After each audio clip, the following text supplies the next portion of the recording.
Out in the sunshine from the NLGJA convention in Miami, here's Adam Marquez. Miami's tropical climate is just one of many signs that this city is the gateway to Latin America and the Caribbean. You also see it in the diversity of the population.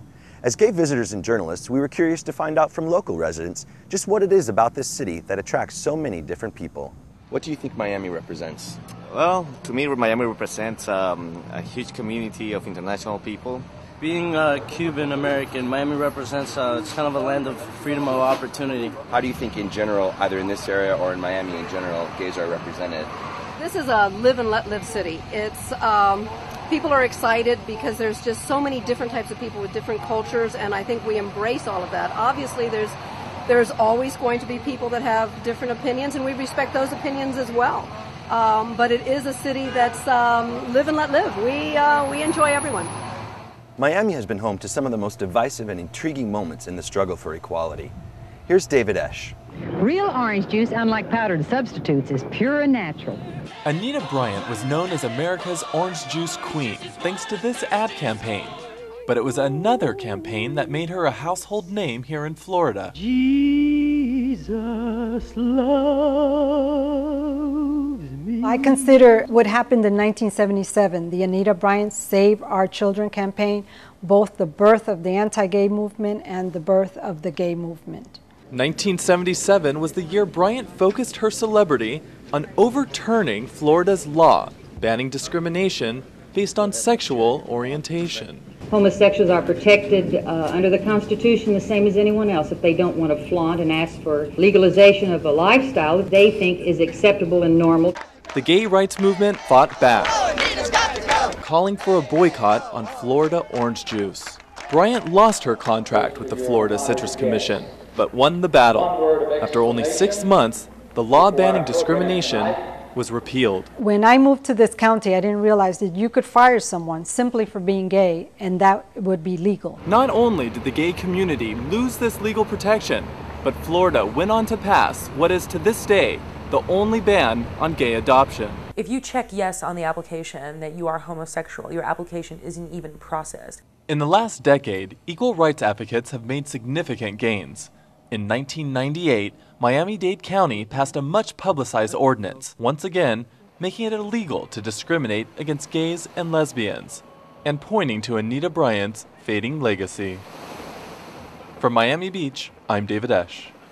All over this city, there are constant reminders of the influences from the Latino and Hispanic community, from the architecture to the food to the old world beliefs still held by many recent immigrants. The blending of these cultures is what makes Miami vibrant, but for some families, it creates challenges. Candace Burley has more. High school junior Rudy Hernandez knows firsthand the attitudes in his community about being gay. His immigrant parents didn't accept him. We were all close, and then after I came out, we drifted apart. He now looks for acceptance away from home. In school, I can be me. I can let loose, be relaxed. But at home, it's like a prison. Rudy is trying to cope, but for thousands of other teens, the stress of their family's reactions can be too much.